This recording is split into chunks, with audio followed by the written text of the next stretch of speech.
Action mode में दिखे उत्तर प्रदेश के डिप्टी सीएम ब्रजेश पाठक अचानक पहुंचे सीतापुर सीएससी। हेलो, मैं ब्रजेश पाठक बोल रहा हूं। आपके यहां इस अस्पताल में 36 में से 6 कर्मचारी गायब हैं। ये सब कैसे चलेगा? यूपी के डिप्टी सीएम ब्रजेश पाठक जब एक प्राइमरी हेल्थ सेंटर पहुंचे तो अव्यवस्था देखकर हैरान रह गए। सुभाष की रिपोर्ट।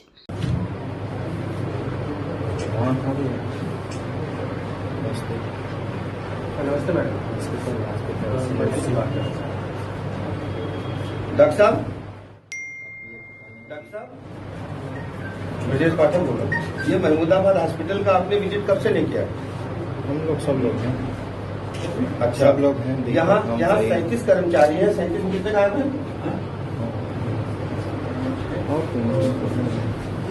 अभी हम दूसरा पन्ना चेक में 6 कर्मचारी गायब हैं। एक कर्मचारी है जो पीजीआई में ड्यूटी किसकी लगी है? राहुल चौधरी को आपने पीजीआई भेज रखा है कोविड का सैंपल ले जाने के लिए। बात कर रहे हैं। हमको तो चिकित्सा अधीक्षक महोदय लगाए कि सीएमओ ने ड्यूटी लगाई है।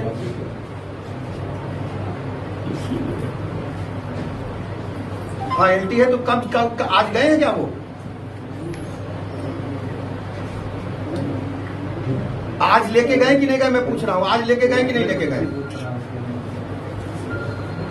नहीं, इनका कहना यहाँ है ही नहीं, तो पीजीआई में अटैच हमारे पास नहीं है। वो यहाँ कितने साल से नहीं आए? वो कितने साल से नहीं आए? इनके पास तो इन्होंने देखा ही नहीं कभी उसको। डॉक्टर साहब, आप यहाँ अगर आए थे 2 दिन पहले तो किया क्या आपने? ये तो बताओ मुझे। आपने ये भी जांच नहीं की आपके कर्मचारी हैं कहाँ? नहीं थे, अटेंडेंस में नहीं लिखा हुआ है। डॉक्टर साहब आप समझो, अटेंडेंस रजिस्टर मेरे सामने, उनका दस्तखत नहीं है कई साल से यहाँ। डॉक्टर साहब गलत। चतुर्थ सड़क सुरक्षा सप्ताह और स्वास्थ्य परीक्षण और स्वैच्छिक रक्तदान शिविर का हुआ आयोजन।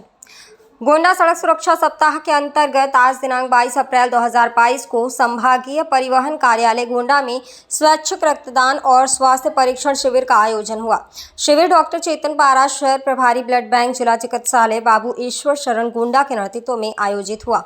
लोगों को एक तरफ जहां यातायात नियमों की जानकारी देते हुए उनसे नियमों के पालन की अपील की गई, वहीं यह भी बताया गया कि स्वैच्छिक रक्तदान से सड़क दुर्घटना में घायल व्यक्तियों की जान बचाने में योगदान किया जा सकता है। इस रक्तदान में परिवहन में विभाग गोंडा ने बढ़ चढ़कर हिस्सा लिया।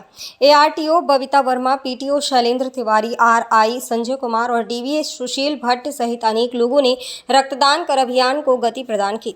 इसके अतिरिक्त अनेक लोगों का स्वास्थ्य परीक्षण कर उन्हें आवश्यक सुझाव भी चिकित्सक द्वारा दिए गए। गोंडा से मोहम्मद आवेश अंसारी की रिपोर्ट। बॉयफ्रेंड की शादी के दिन गर्लफ्रेंड ने की खुदकुशी। सुसाइड नोट में लिखा, भैया उसको बताना मैं कितना प्यार करती थी उससे, कहना मेरी लाश देखने जरूर आए। छत्तीसगढ़ के कोरबा जिले में युवती ने अपने प्रेमी की शादी वाले दिन जान दे दी। उसने अपने ही घर में फांसी लगाकर खुदकुशी कर ली।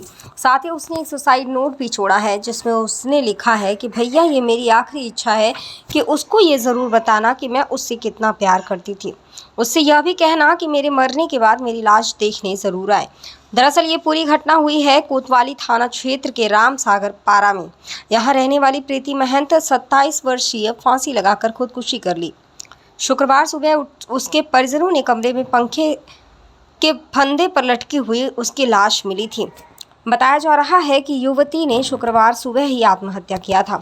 घटना के बाद परिजनों ने पुलिस को इस बात की सूचना दी। युवती LIC एजेंट के रूप में काम करती थी। शव को PM के लिए भेजा गया था। सुसाइड नोट में ये लिखा, खबर मिलते ही पुलिस की टीम मौके पर पहुंची और शव को फंदे से उतारा गया। इसके बाद पुलिस ने मौके से एक सुसाइड नोट भी बरामद किया। यह सुसाइड नोट प्रीति ने अपने भाई के नाम लिखा है। सुसाइड नोट में प्रीति ने लिखा है कि मैं अपने प्रेमी से बहुत प्यार करती थी मगर उसने मुझे धोखा दिया है और आज शादी कर रहा है। उसने लिखा, मैंने बहुत जीने की कोशिश की लेकिन ज़िंदगी से हार गई हूँ। प्रीति ने आगे लिखा है कि भैया मुझे माफ़ कर देना, अब आप किसी पर भरोसा नहीं करना। मेरी अंतिम इच्छा है कि मेरी प्रेमी को यह ज़रूर बताना कि मैं उसे कितना प्यार करती थी। उसने यह भी कहा कि मेरे मरने के बाद मेरी लाश देखने ज़रूर आए। इसके अलावा भी युवती ने कई बातों को जिक्र सुसाइड नोट में किया है। परिजनों ने यह बताया है कि प्रीति का दफाई सुराग छार क्षेत्र में रहने वाले युवक से काफ़ी समय से प्रेम प्रसंग था। इस बीच युवक की शादी लग गई थी। शुक्रवार को युवक की शादी होने वाली थी। इस बात से युवती परेशान थी। आखिरकार सुबह उसने यह कदम उठा लिया है।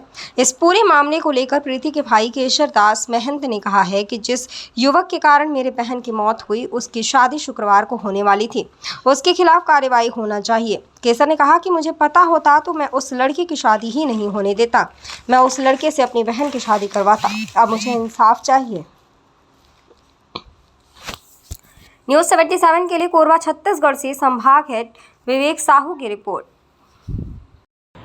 ये सुसाइड की है उसके पीएम के लिए आए हम लोग। जी। और सुसाइड में जिस हिसाब से वो लिखी है, ठीक है, कि कोई लड़का है जिसको चाहती थी वो इंद्रेश साहू नाम का, बाकी ठीक मोहरा है, बाकी मोहरा, जिसका जो है ना 21 तारीख को समझ लीजिए शादी हुआ है, बारात का स्थान किया है। और क्या है, मैसेज में लड़की बात करने की बहुत कोशिश की है लेकिन बात नहीं कर पाई, मतलब अगला रिप्लाई नहीं दिया है मोबाइल नंबर उसका, ठीक है, मैसेज का। उसके बाद लड़की जो है ना डिप्रेशन में आके, ठीक है, वहाँ अकेला पड़ गई और डिप्रेशन में आके जो है ना लड़की एक कदम को उठाई और कदम मतलब उठाने के 2-3 बाद साल से झांसे में लेके ना उसका दहेज शोषण कर रहा था वो। लगभग हम लोग क्या ना, बच्चे लोग ऐसे रहते हैं सर, ज़्यादा दाब करेंगे तो कुछ कर लेंगे करके डर में हम लोग कुछ नहीं बोलते थे, ठीक है, लेकिन हम लोग नहीं सोचे थे कि बात यहाँ तक आ जाएगी। और ये हो गया सर, जिस चीज़ को हमको खोना था उसको खो चुके। तो हम लोग का यही है सर कि जो अगला जो बंदा है, जो इसके साथ में जो भी चीज़ किया है उसको बिल्कुल जो है ना सबक मिलना चाहिए, चाहिए। ठीक है, उसको सीख मिलना चाहिए। यही हम लोग का मांग है सर।